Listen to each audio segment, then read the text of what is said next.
सबक नंबर 4।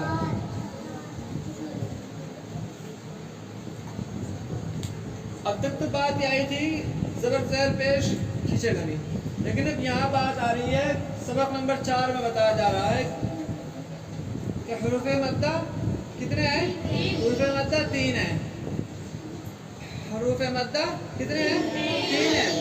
अब वहाँ तक तो ये था कि ज़बर ज़ेर पेश की बात आई थी कि ज़बर ज़ेर पेश खींचेगा नहीं, लेकिन यहाँ 3 ऐसे हुरूफ का बयान किया जा रहा है कि जिनको एक अलिफ के बराबर खींच करके पढ़ेंगे, उनको क्या कहते हैं?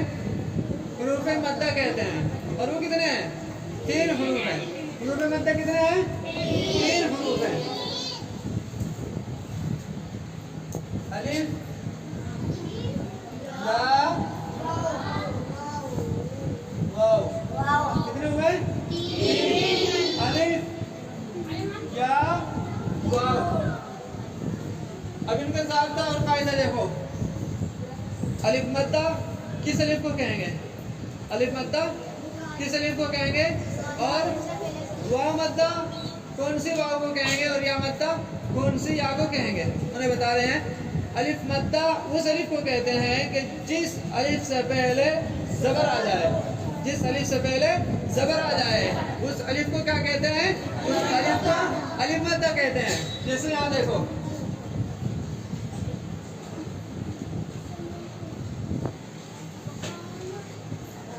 यहाँ क्या आया? अलिफ से पहले क्या आया? काला। काला में अलिफ से पहले क्या आया? ज़बर आया, इसलिए इस अलिफ को क्या कहेंगे? अलिफ मद्दा कहेंगे। इस अलिफ को अलिफ मद्दा कहेंगे। इसके खींचने की बात है कि खींचेगा कितना? क्या अलिफ के बराबर खींचेंगे? एक अलिफ के बराबर खींचकर अलिफ मद्दा को पढ़ा जाएगा। काला एक मिसाल। दूसरी मिसाल,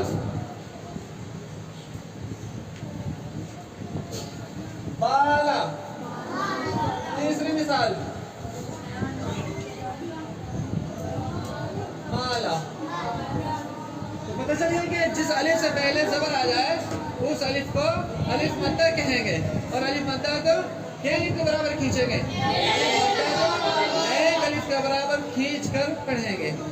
दूसरे हरफ में से हुरूफ़े मद्दा में से क्या है? वो या मद्दा है। अब तक तो अलिफ मद्दा की बात थी। अलिफ मद्दा उस अलिफ को कहते हैं कि जिस अलिफ से पहले ज़बर आ जाए तो फिर वो अलिफ मद्दा कहलाता है। अब यहाँ अलिफ मद्दा के बाद बात आती है या मद्दा की। या मद्दा किस या को कहते हैं? या मद्दा उस या को कहते हैं कि जिस पर जज़म हो और उस या से पहले ज़ेर हो। या साकिन है, समझते हो ना? या के ऊपर जज़म आ जाए तो फिर उस जज़म वाली या से पहले क्या हो? ज़ेर हो।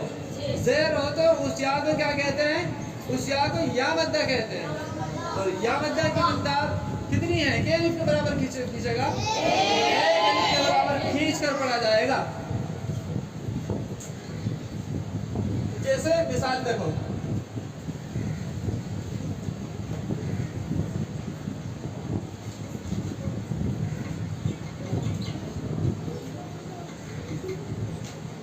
या पेशियो वाव अलिफ ज़बर वा युवा रा या ज़ेर री युवारी।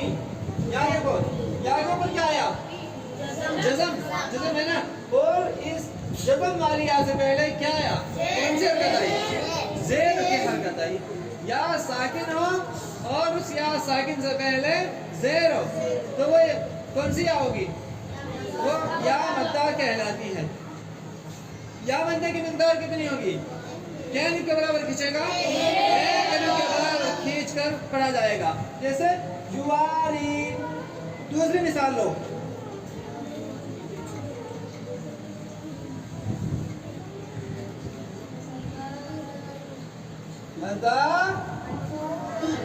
अदामी। या कौन सी है? या के ऊपर क्या आया? जज़म है। तो जज़म वाली या से पहले कौन सा लफ्ज़ है? बा है। बा के नीचे क्या आया? ज़ेर आया। तो साकिन से पहले जेर आया, इसलिए या कौन सी होगी? या मद्दा होगी। या मद्दा को क्या अलिफ के बराबर खींचा जाएगा? एक अलिफ के बराबर खींच कर पढ़ा जाएगा। अब यहाँ दोनों कायदे ले लो। वाली के अंदर अलिफ मद्दा का भी आ गया और या मद्दा का भी आ गया। अलिफ मद्दा का कहाँ आया? वाव ये बराबर जो निभाया है। अब अलिफ से पहले क्या आया? ज़बर आया। अब यहाँ क्या हुआ? कौन सा अलिफ हुआ? जिस अलिफ से पहले ज़बर आ जाए उस अलिफ को कौन सा अलिफ कहते हैं? अलिफ मद्दा कहते हैं। अलिफ मद्दा की मिक़दार एक अलिफ के बराबर खींच कर पढ़ा जाएगा। आगे या मद्दा है, या साकिन से पहले ज़ेर हो तो या मद्दा होगा और या मद्दा के अलिफ के बराबर खींच कर पढ़ेंगे, एक अलिफ के बराबर खींच कर पढ़ा जाएगा। इसके बाद में नंबर आता है वाव मद्दा का। हुरूफ मद्दा तीन बयान किए थे ना, अलिफ मद्दा और या मद्दा और वाव मद्दा। वाव मद्दा उस वाव को कहते हैं कि जिस पर जज़म हो और उस या से उस वाव से पहले पेश हो, यानी जिस वाव के ऊपर जज़म हो और उस वाव से पहले क्या हो? पेश हो, तो उस वाव को कौन सी वाव कहेंगे? वो वाव मद्दा कहलाएगी। जैसे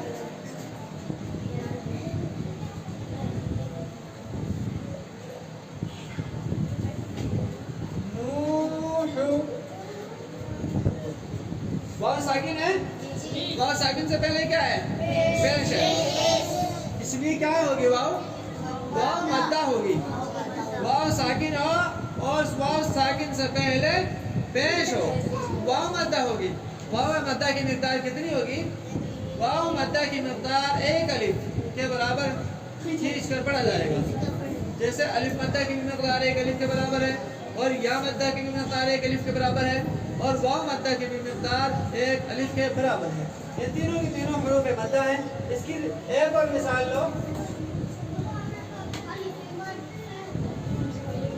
क़ालू, क़ाफ अलिफ ज़बर क़ा, लाम वाव पेश लू, क़ालू। देखो इसके अंदर भी दोनों कायदे जारी हो गए, अलिफ मद्दा का भी और वाव मद्दा का भी। अलिफ मद्दा का काम हुआ क़ाफ अलिफ ज़बर क़ा, अलिफ से पहले क्या आया? ज़बर आया, इसलिए अलिफ कौन सा होगा? अलिफ मद्दा होगा। आगे चलो, लाम वाव पेश लू, वाव साकिन से पहले क्या आया? पेश आया, इसलिए इस वाव को क्या कहेंगे? वाव मद्दा कहेंगे। सीधी सीधी सी बात है कि अलिफ से पहले अगर ज़बर आए तो उस अलिफ को अलिफ मद्दा कहा जाएगा और या साकिन से पहले अगर ज़ेर आए तो उस या को या मद्दा कहा जाएगा और वाव साकिन से पहले अगर पेश आए तो उस वाव को वाव मद्दा कहा जाएगा।